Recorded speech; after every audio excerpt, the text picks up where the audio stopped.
I now call this Village of Hebron Council meeting to order at 6 p.m. on Wednesday, December 11th, 2024. Please stand if you're able to join me in reciting the pledge. I pledge allegiance to the flag of the United States of America and to the republic for which it stands, one nation under God, indivisible, with liberty and justice for all. Roll call, please. Mr. Wolf, Mrs. Stoner, Yes. Mr. Carpenter, Yes. Mr. Nauer, Yes. Mrs. Chapman. Yes.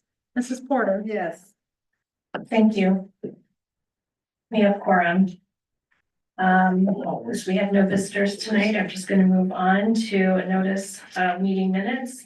Minutes will be recorded and provided to council for review. Meeting minutes are official once they're approved by village council by a majority vote. Today's minutes will be made available once approved and posted in this office, the post office, and made available online. I am seeking approval of a motion for approval of minutes for November 2024, the combined council committees meeting. So be it. I'll second. I have a motion from Councilmember Nauer and a second from Councilmember Chapman. Any discussion? Roll call, please. Mrs. Porter, Yes. Mr. Nauer, Yes. Mrs. Stoner, Yes. Mr. Carpenter, Yes. Mrs. Chapman. Yes. Motion passes. Thank you, council. The next item is each department in the village provides routine updates to village council and the public. Tonight will we receive an update from the superintendent of our water department. Would you like to come on up? Just waiting for the cue. I forgot the drum roll. Sorry about that. I'll get it next time.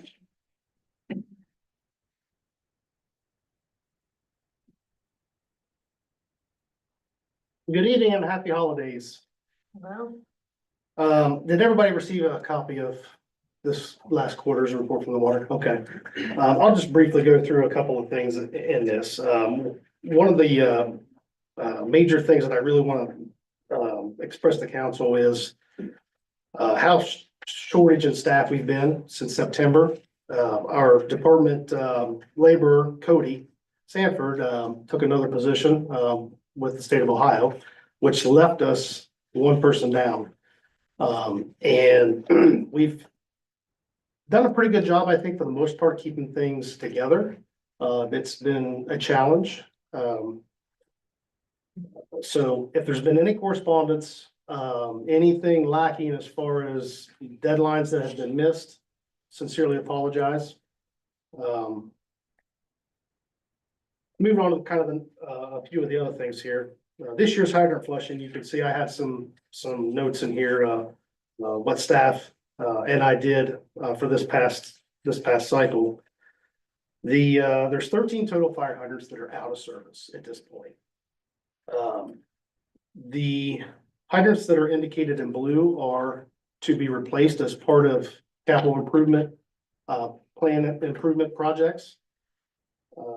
The others are not, that we are actively trying to get repaired or replaced as needed. And then obviously the one highlighted in red on the industrial park is one of the notable issues at the back of my report, which I'll get to that here very shortly. The next major thing is back on October 17th, the Ohio EPA Division of Drinking and Groundwaters conducted their triennial sanitary survey for the water treatment facility, water treatment plant and distribution. In other words, a sanitary survey is a compliance inspection to make sure that everything is sanitized, that it's, everything's functioning properly, that we're not, breaking any laws, so on and so forth. Again, these inspections or surveys are conducted every 3 years. Our last survey before this year was 2018. So there was a cycle that was missed. And this is typically something that the agency initiates the correspondence and scheduling. And Mr. Chen and I were talking here this afternoon, and the likely culprit, we believe, is probably COVID. So So anyways, we had a little skip of a survey, so we're 6 years in, and there were two, what they call violations. And violation is such a harsh term. More along the lines of deficiency is what I'm gonna call it. The first of which is the periodic visits to residential services for backflow and cross-connection inspections or surveys of our own, just to make sure that there's not, for instance, a resident having an irrigation system that actually uses the water pressure to feed fertilizer to the shrubs and flowers and so on and so forth. I mean, we're approaching 800 customers, fully staffed for 4 people. There's absolutely no way we're going to be able to make it in every residential unit in every 5 years. I mean, it just is not feasible. So a caveat to that rule is being able to do public outreach and education and send out through like a mass mailing, a survey that will allow the residents to survey themselves and send the results back in for us to review. Obviously, all upon those who participate is when we would need to take maybe further action. Does that explanation make any sense? I know I'm kind of tripping over my words here. So we hadn't done that. As a corrective action, we have to respond to the agency within 30 days of a letter that we received on the 22nd of November. Just basically telling them how we're going to remediate this problem. So Sean, he's the backflow certified person in the department. He put together a stuffer as a term that he uses, but it's a flyer, a brochure, that has frequently asked questions. This is what this type of backflow device looks like, so on and so forth. To then be mass mailed out in hopes that we will get majority participate. The other deficiency or violation was we have vents on our clear wells that hold our finished water, and they're downturned pipe fittings, and there's a screen mechanism underneath to allow or to not allow animals or anything debris to enter into the clear well. The screens were there. They were just degraded so badly over time. I mean, they've probably been there for 40+ years. This is on the old side of the plant. So when the inspector kind of reached up there to feel, because you can't actually see them, they just crumbled. The silver lining of that is, as the survey continued, staff gathered the parts up and fixed the problem, and it was re-inspected immediately. So that's been abated. There's no further action needed on it. So there's 2 parts to the results of a survey. So I just outlined to you the violations or deficiencies. The other part is called recommendations. So this is something that the agency offers to assist systems to stay compliant, and exercising our contingency plan with EMA was one that was recommended, which is a good idea. And that's where we would pick a scenario and do a tabletop exercise and say, okay, A, B, and C natural disasters has taken place in Hebron. How do we keep people with safe drinking water? Some other things that they recommend is some ordinance language amending with booster pumps, which we can get to that another time. But I do want to make a note of this too. I mean, the agency inspector put very explicitly in her letter that her manager was impressed with Hebron's valve exercising program, and had asked permission to share it with other communities that are struggling with designing similar programs. I just think that's caps off to us. So this is my brag moment for my guys. And listed some of the other projects that are in progress. I don't think there's really anything worth mentioning here unless somebody has any questions at the conclusion of this. But the notable issues that I kind of want to go over is we're continuing to monitor this apparent water leak at 6th Street and North Street. we're seeing the flow actually coming into this catch basin decreasing, which we all know leaks don't fix themselves. It's very clearly our water because we're testing fluoride content periodically. It's not surface runoff. I was really hoping that we would have jarred something loose hard enough during the hydrant flushing that this monster would raise its head from the depths and we could find it and fix it. Unfortunately, we haven't been able to do that. The other one is, our backup generator system has went through a little spell here. One thing I didn't include in here was we had our battery charging mechanism go bad and ruin all 4 of our batteries. This was back in September, late September, early October. But when the contractor who the village uses to do our preventive maintenance work on our generators throughout the village came to the site to do our major PM service, they found water, believe it or not, water in the fuel in the filters. They also found algae growth. Now, until recently, I didn't know algae could grow in diesel fuel. I mean, I honestly did not know that.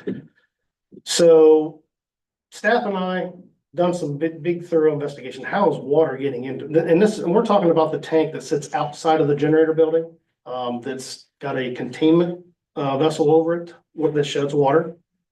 And the consensus is it was from the vent. We had a vent pipe that comes straight up and it just had a standard cap on it, which had a screen. But we think over time, since the generator tank was, or the diesel tank was put in, that it's just accumulated this water over the last 22 years. There's 13 inches of water in the bottom of the tank. It's crazy to think. So our contractor that does our service work has quoted us and suggested that we take all of the fuel and run it through what's called a polishing process. They're actually going to scrub the fuel to rehabilitate it to be used. There's 3,300 gallons of it, not including the water. Interesting, I didn't know you could do that with diesel fuel either. So that's to be done here very shortly. I hope very shortly. In the meantime, what we done, staff and I done, was we took all the diesel fuel that was in the tank that the engine draws from, and we put it in the exterior storage to be polished. And then we had fresh fuel brought in, 400 gallons put in to the bottom of the generator so we could keep it in service. We're not going to be down in the event that we have to take fuel from the cell. It's just a very long and tedious process. The issue was the hydrant that was red out of 717 O'Neill Drive.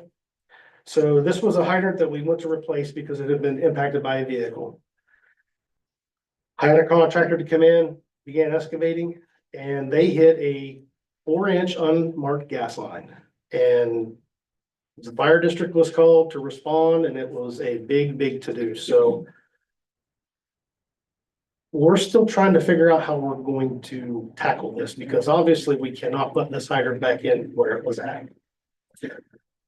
However, the way the valving and piping is configured, we can't just take the pieces apart and put it back together without depressurizing the industrial park, at least that northeastern side. So that's where we're at. We're going to come up with a plan. I just don't know if it's going to be a matter of abandoning that location and retapping the main, because that part of the industrial park is in the capital improvements plan to be done. Detailed design work was supposed to be done next year, but that's where we're at. Anybody have any questions? I talked way more than I thought I was going to. When can the diesel fuel that was moved, how long is that going to be processed? How long is that going to take before the fuel is going to be usable? So Trying to salvage it. Maybe you don't want to contaminate the other, maybe you have to ditch it.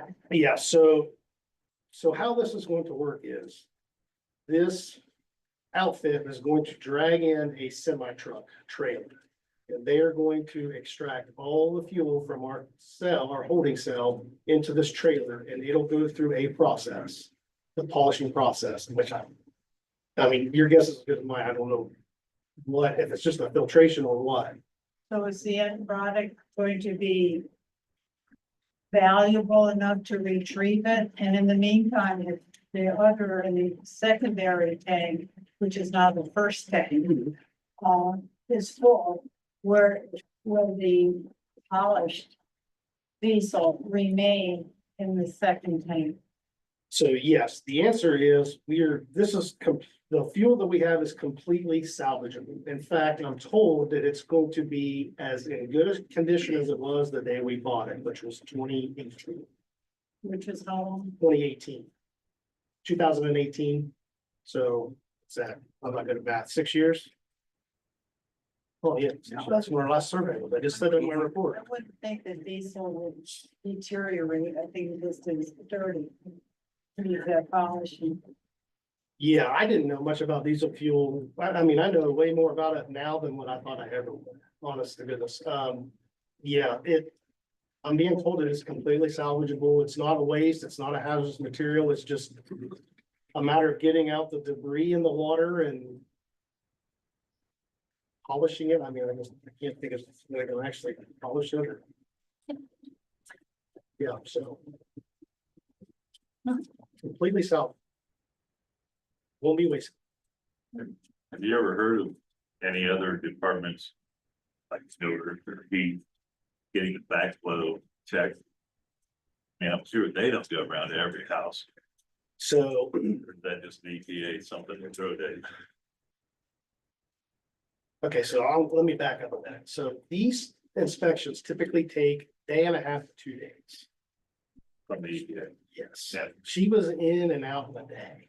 Because I gave her as many records as what she wanted to see a week before she was gonna be on the site. Asset management plan, or backflow plan, or water rate structure, contingency plan, maintenance, and operation records and such. It is a Ohio Administrative Code rule that I mean, it's a 16-page rule, and it's down in paragraph 3, section 4.3, and that's where it is. The agency has to find things. And I feel that this is a win when they find things like this. You follow what I'm saying? Because if they don't find something, they continue to dig until they do, because that's the way these compliance officers are trained. So to answer your question, if I know the city of Itasca's they went through the same exact thing, because Mary Ann warned me that was probably coming down the pipe. So yeah, it's not just them picking and choosing. It's how heavy handed they want to be. I guess is probably the best way to put it. Does that answer your question, sir? And considering all the items the inspectors were looking for, this was really insignificant. Sure, Yeah, but I'm just trying to figure out, there's no way in heck of Heath, New York City or any of them do. There's no way. yeah. They may have other major items that they had to deal with versus just the outreach education component of the backload. Yeah, this is the good faith effort that the agency wants you to use in your backflow program, because I think that they honestly realize that some of the bigger systems that have a few thousand customers, I mean, who could imagine hiring staff to even fulfill that? Yeah. Plus, they gotta go to school and learn that, to be Yeah. certified for it. Yep. I know what you're looking for. I had a quick question. I was reading in the paper, a lot of water departments are doing away with fluoride. Have we discussed that or talked about it? Have you read anything about that? I have read about that, since the election. Yeah. We've not discussed it. That's, Pardon me? that's RFK. Yeah. Fluoride in drinking water has one benefit, and that's the enamel of your teeth. We have a naturally occurring fluoride level of 0.7 parts per million. Our goal in finished water is 1 part per million. So feed it or not feed it, it's still gonna be there. if you kind of understand. Right, yeah. My- I just wonder if it'd come up, because I know it was, they were talking about. I think that it's pretty significant action that council has to act if they have To the do- ability to to get do one. that, to remove that from drinking water supply. Gotcha. That's not a matter of just turning the pump off. Is that what you were wondering? Well, if we even discussed it, yeah. Oh, yeah. We can if you'd like. Yeah, it's just, I know I've read some people are keeping it, some aren't, and your opinion is to keep it. No opinion. Yeah, I mean, it's It's not important. hurting anything. It's right? important. Yeah, I mean, especially for the younger population that's still developing, Do people drink that much water? I wonder. That's what I, From the when I tap? read the article, how That's a- much. that's a You good, know what I mean, with all the bottled water and That's- all this, how much is actually That's being a- consumed? very, very good question. I don't know. I mean, I don't know how many folks still drink the tap water. I know I still do, because how would it look if I didn't, you know? But yeah, all the bottled waters, all those constituents and minerals and everything is taken out. It's food for thought. Yeah, it sure is. We can certainly discuss it too if you'd like, more in depth if.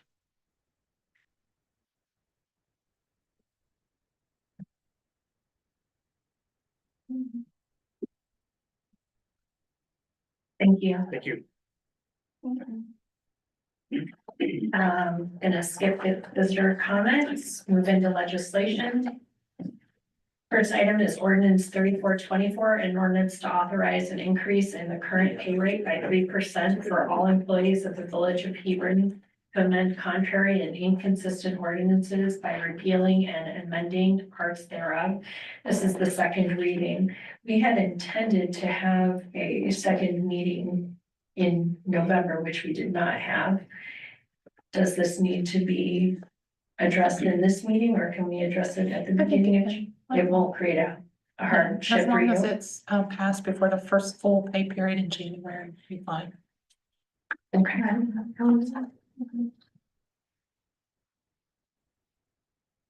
There's one in here, I believe.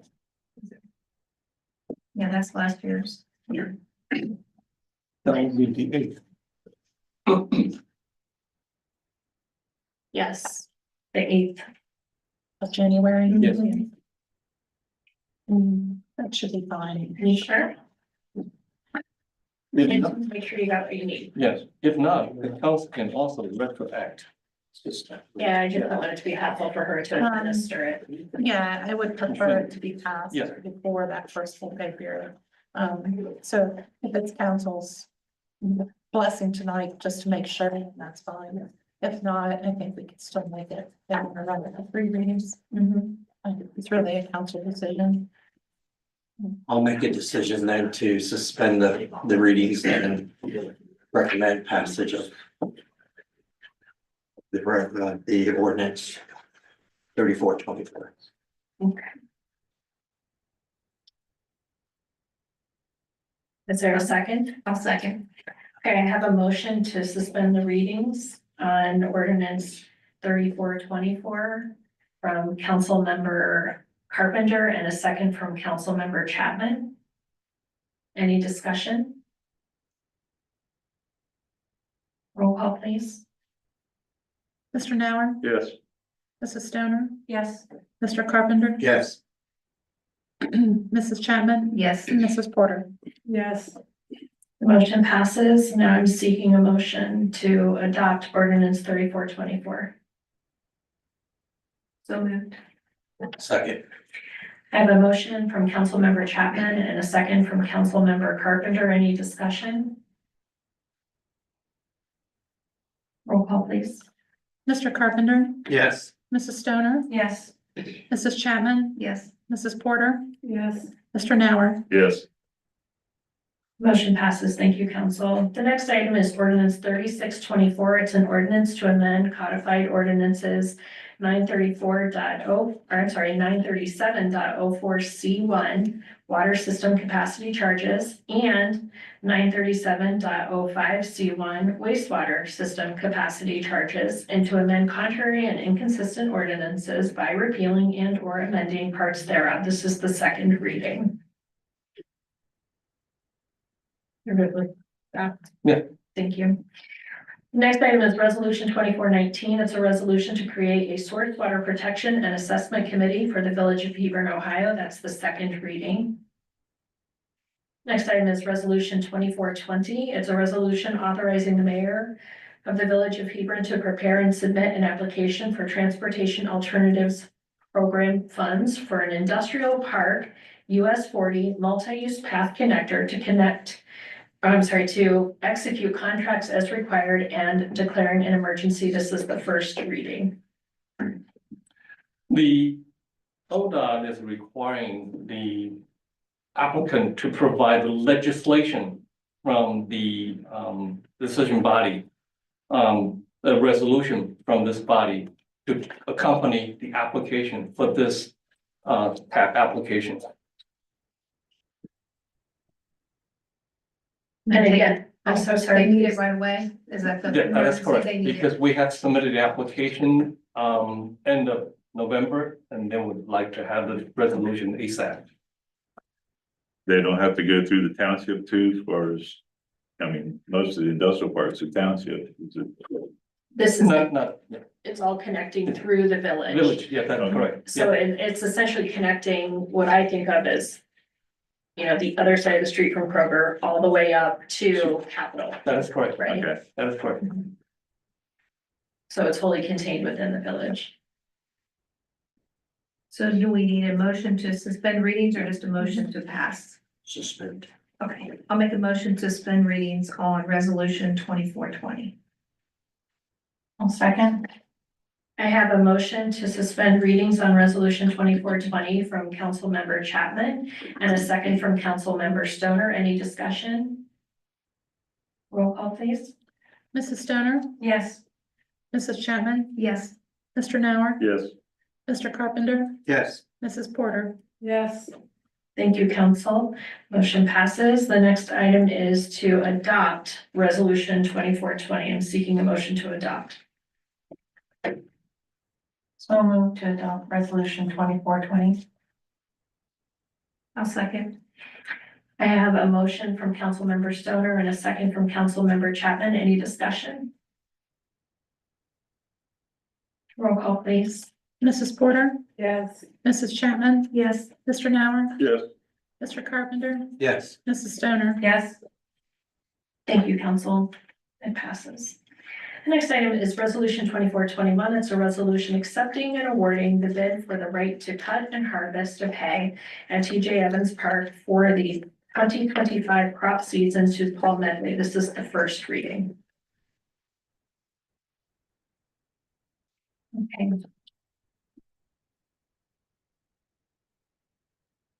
Council, the next item is that I'm seeking a motion by council to go into executive session pursuant to ORC 121.22 G3 to conference with attorney for the public body concerning disputes involving the public body that are the subject of pending or imminent court action.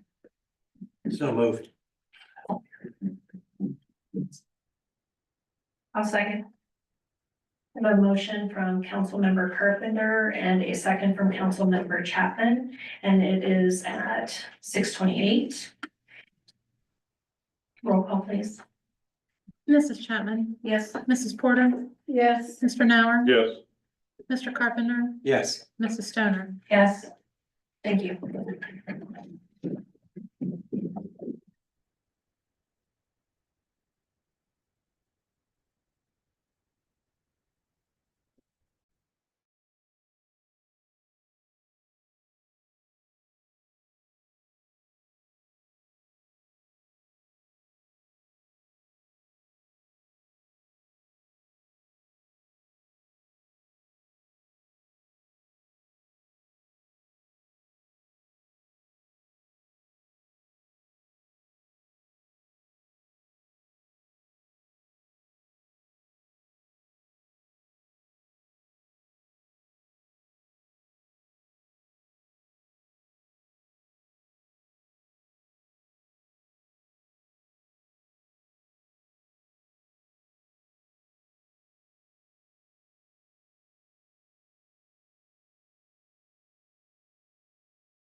I mean, if-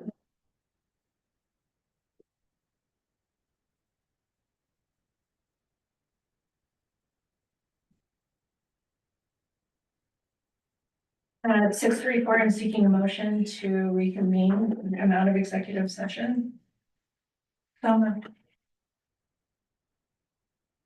Second. A motion from Councilmember Stoner and a second from Councilmember Carpenter. Roll call, please. Mrs. Stoner, Yes. Mr. Carpenter, Yes. Mr. Nauer, Yes. Mrs. Chapman. Yes. Mrs. Porter. Yeah. Thank you, council.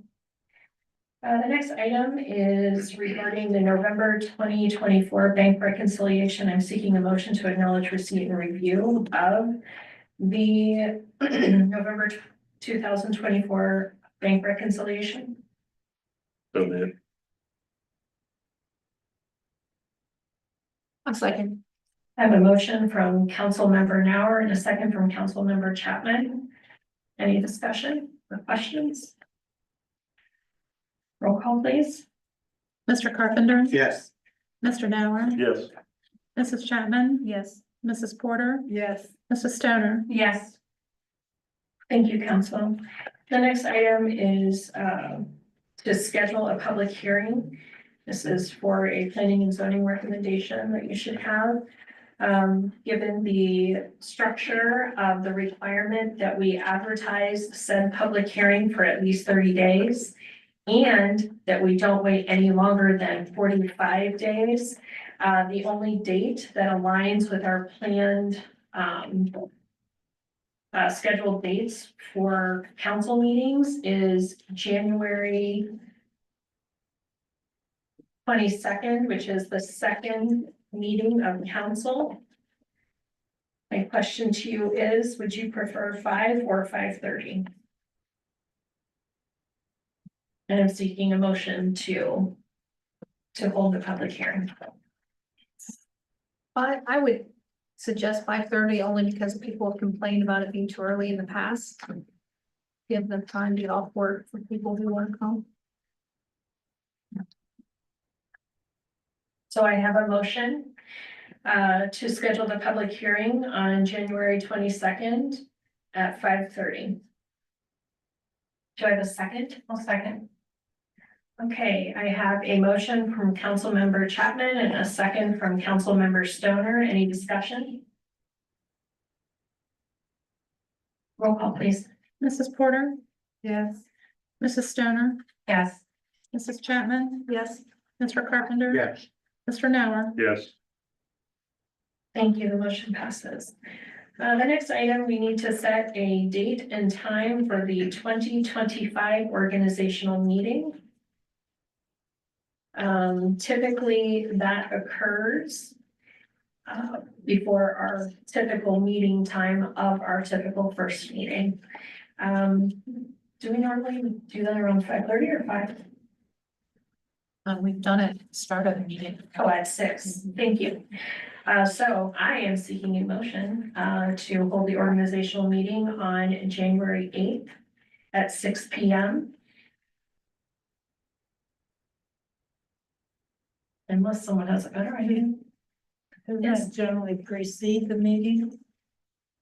It's the 6 o'clock. It'd be right before the normally scheduled meeting. Maybe at 5:30. No, that's it. Whatever. If you prefer, I'm Mark's next. happy to entertain at 5:30. Oh, here, where it is. Just thought I had. Does it have to be like labeled as a separate meeting? It can't be part of that council meeting? It's a separate meeting. You'd have that It meeting, is then separate. adjourn, then go into your next one. I suggest we have it at 5:30 prior to the first meeting of January 2025. And I'll second that. Okay, so we have a motion to hold the organizational meeting on January 22nd at 5:30 from Councilmember Porter, and we have a second from Councilmember Carpenter. Any discussion? January 8th. I think. I totally meant January 8th. Sorry about that. Thank you for correcting that. No discussion, roll call please. Mr. Nauer, Yes. Mrs. Porter, Yes. Mrs. Stoner, Yes. Mr. Carpenter. Yes. Mrs. Chapman. Yes. Thank you, council passes. The next item is the administrator's report. I just have a couple of updates for council. The first one is I want to congratulate the water treatment superintendent for the work that it really reflects from the Ohio EPA's sanitary survey. Since the last time they did the survey was 6 years ago, and then when they came back, they only found one very minor, the outreach education component. And plus, he mentioned earlier that they were short of staff since September, and they still maintain the operation at the highest level that they can.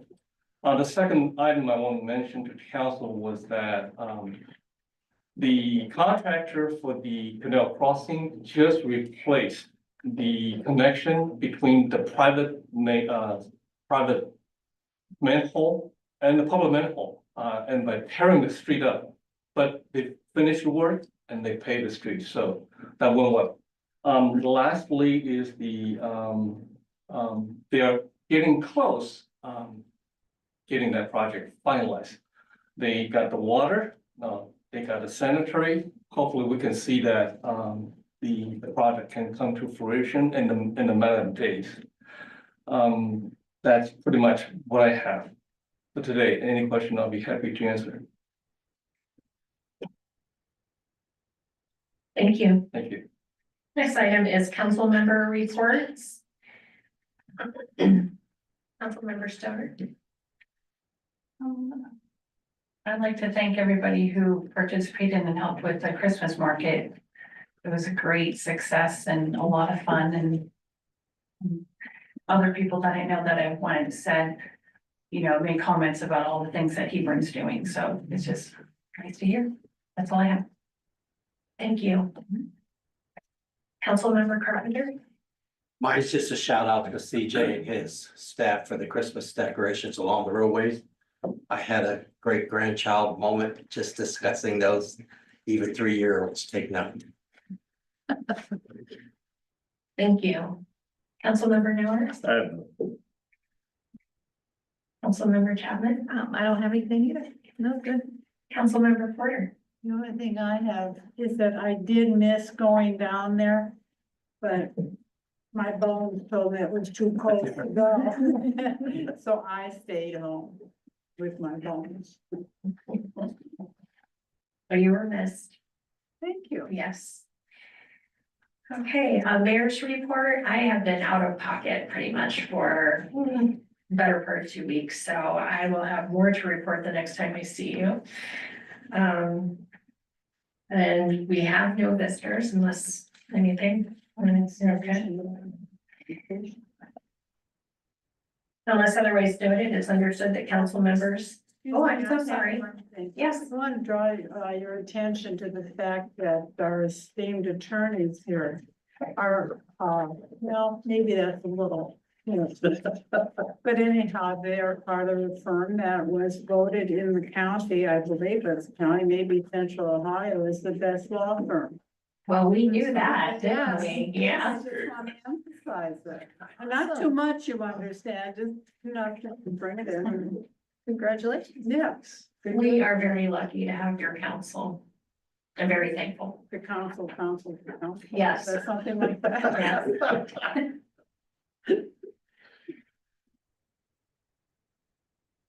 Okay, unless otherwise noted, it is understood council members have reviewed the expenses the expense report provided and have no questions. I'm going to call your attention to the meeting schedule and also remind everyone about the luncheon tomorrow. Hopefully you're able to join in the festivities. Thank you, council, for continuing that tradition. I think it's really appreciated by the staff, and I certainly appreciate the opportunity to bring everyone together. So thank you for doing that. And unless there's anything else for the good of the order, I'm seeking a motion to adjourn at 6:44. So moved. I'll second. Councilmember Stoner made the motion, Councilmember Nauer seconded. Roll call, please. Mrs. Porter, Yeah. Mr. Carpenter, Yes. Mrs. Chapman. Yes. Mr. Nauer, Yes. Mrs. Stoner. Yes. Thank you, council.